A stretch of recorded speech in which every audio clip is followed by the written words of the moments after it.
सेपरि नवीन को आशु आरोग्य कामना करी नीलगिरी बीजेडी पक्षर नीलगिरी प्रत्यक्ष माँ भूधार चंडी निकट में दीपदान गतकाली चिकित्सा निमंते मुंबई गस्त करिसेंते नवीन पट्टनायक बीजेडी शह शह कर्मी पूर्वतन विधायक सुकांत नायक नेतृत्व में मां निकट में पहुंची दीपदान करने सह नवीन पूजा अर्चना करिसेंते। आज नीलगिरी विभिन्न कोण अनुकोण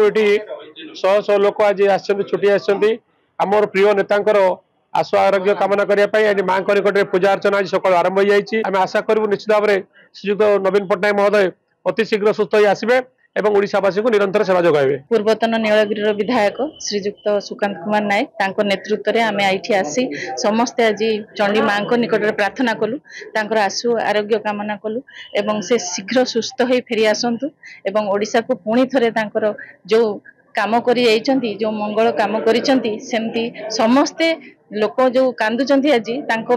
समस्त मन भितर आज जो रही भक्ति समस्ते आज जाई पूजा कर समस्ते निज स्वेच्छा